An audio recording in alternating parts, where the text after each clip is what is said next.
New year వేడుకలకు విశాఖ నగరం సిద్ధమవుతుంది. కొత్త జోష్ అందివ్వడానికి ఈవెంట్ ఆర్గనైజర్లు రెడీగా ఉన్నారు.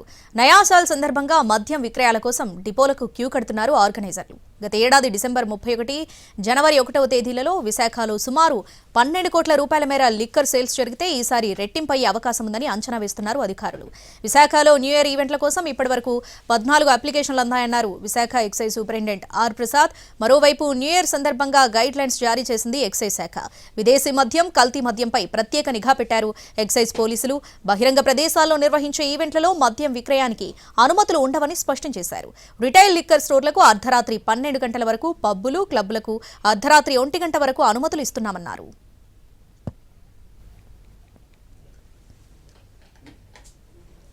నిబంధనలు అతిక్రమిస్తే చట్టపరమైన చర్యలు తీసుకుంటామని హెచ్చరిస్తున్న ఎక్సైజ్ సూపరింటెండెంట్ ఆర్ ప్రసాద్తో మా ప్రతినిధి చిరంజీవి ఫేస్ టు ఫేస్. నూతన సంవత్సర వేడుకలకు విశాఖ నగరం ముస్తాబు అవుతుంది. మరికొన్ని గంటల్లో ప్రారంభమైనటువంటి నూతన సంవత్సర వేడుకలకు సంబంధించి విశాఖ వాసులే కాకుండా పర్యాటకులు ముఖ్యంగా వివిధ ప్రాంతాల నుంచి వస్తున్నారు. వాళ్ళంతా కూడా న్యూ ఇయర్ సెలబ్రేషన్లో మునిగి తేలడానికి ఇక్కడ సిద్ధమవుతున్నారు. మరి ఈ నేపథ్యంలోనే ఈవెంట్ ఆర్గనైజర్ వీళ్ళంతా కూడా సిద్ధమవుతున్న పరిస్థితి కనిపిస్తుంది. మరి దీని మీద ప్రస్తుతం మనతో మాట్లాడడానికి ఎక్సైజ్ సూపరింటెండెంట్ ప్రసాద్ గారు ఉన్నారు. ఆయనతో మాట్లాడే ప్రయత్నం చేద్దాం. సార్ నమస్తే సార్. ఈసారి ఏ విధంగా ఉండబోతుంది ఈవెంట్కి సంబంధించి? ఎందుకంటే కేవలం విశాఖ నుంచే కాకుండా దేశం నలుమూల నుంచి కూడా పర్యాటకులు ఎక్కువ స్థాయిలో వస్తుంటారు. మరి ఈవెంట్ ఈసారి ఏమైనా పెరిగాయా? ఎలా ఉంది సార్? లాస్ట్ ఇయర్తో పోల్చుకుంటే ఈ ఇయర్ ఈవెంట్స్ మేము కట్టేలు చేయగలిగాం. మ్యాక్సిమం కట్ చేసాం. ఓన్లీ మనకు పెందుర్తి స్టేషన్ లిమిట్స్ అంటే బీచ్ రోడ్ పెందుర్తి స్టేషన్ లిమిట్స్లో వస్తుంది.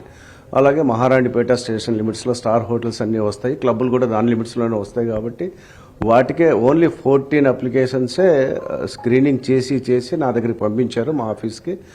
అవి ఈరోజు ఇష్యూ చేస్తాం. అవి ఇష్యూ చేసి వాటి మీద కూడా నిఘా పెడతాం. వేరే స్టాక్ ఏమన్నా ఫారిన్ లిక్కర్ కానీ, డిఫెన్స్ లిక్కర్ కానీ, లేదా వేరే రాష్ట్రం లిక్కర్ కానీ ఎవరైనా తెచ్చుకొని అది తాగినా అది అఫెన్స్. అది అలాంటివి ఉంటే మేము వెంటనే కేసు బుక్ చేయడం జరుగుతుంది. ఇచ్చిన ఈవెంట్ పర్మిట్కి స్టాఫ్ను కూడా డిప్లాయ్ చేస్తున్నాం. మాకు ఈవెంట్ పర్మిట్ ఉన్న చోట ఎదురేసి స్టాఫ్ను డిప్లాయ్ చేస్తున్నాం. తర్వాత ఎస్ఐలు, సిఏలు, కన్సర్న్ ఎస్ఐలు, సిఏలు వాళ్ళు వెరిఫై చేసుకుంటారు. అలాగే AC team, assistant commissioner enforcement wing కూడా ఉంది. వాళ్ళ టీమ్స్ కూడా తిరుగుతాయి.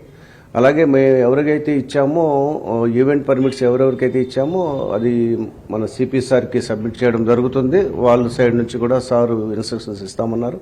అలాగే డీసీపీ 1 సార్ కూడా మేము రిక్వెస్ట్ చేయడం జరిగింది. సార్ మేము ఇచ్చిన పర్మిట్స్ మీకు కూడా పంపిస్తాము అంటే దట్ ఈస్ బెటర్. మా సైడ్ నుంచి కూడా మేము వెరిఫై చేస్తాము. సో అంటువర్డ్ ఇన్సిడెంట్స్ ఏమైనా ఉంటే అది ఆపొచ్చు అన్న ఉద్దేశంతో ప్రివెంటివ్ మెజర్స్ కింద అలా చేస్తున్నాం. సరాసరి అంటే సగటున రోజుకి ఎంత మొత్తంలో లిక్కర్ అంతా కూడా సేల్ అవుతుంది? ఈ ఏడాది అంతా కూడా చూసుకుంటే ఓవరాల్గా ఎంత మొత్తంలో జరిగినట్టు మనం భావిస్తున్నాం? అంటే యాక్చువల్గా మనకి పర్ డే 5-6 కోట్ల దాకా సేల్ అవుతుంది.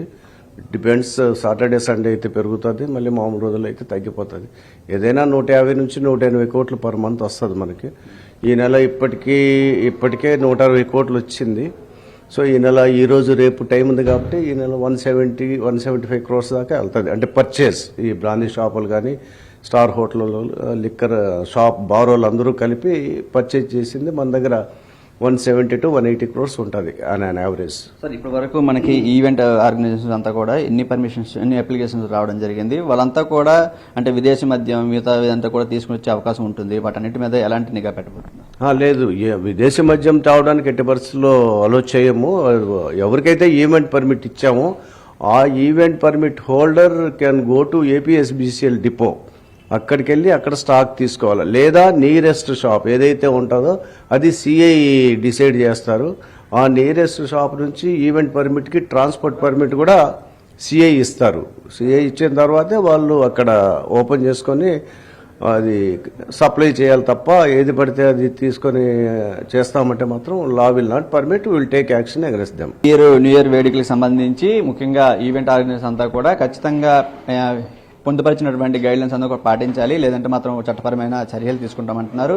మరి కిందటి ఏడాదిలాగే ఈ ఏడాది కూడా ఈవెంట్ ఆర్గనైజర్లు కూడా చాలా ఉత్సాహం చూపిస్తున్నారు. విశాఖ కేంద్రంగా న్యూ ఇయర్ సెలబ్రేషన్ చేయడానికి మిగతా రాష్ట్రాల నుంచి, విదేశాల నుంచి కూడా వచ్చేటువంటి పర్యాటకులు ఉంటారు. కాబట్టి వాళ్ళందరూ దృష్టిలో పెట్టుకుని వివిధ రకాలైనటువంటి ఈవెంట్స్ కూడా కండక్ట్ చేస్తున్నారు. ప్రస్తుతానికి అయితే 14 అప్లికేషన్స్ వచ్చాయని చెప్తున్నట్టు పరిస్థితి కనిపిస్తుంది. శ్రీధర్తో చిరంజీవి ఎన్టీవీ విశాఖ నుంచి.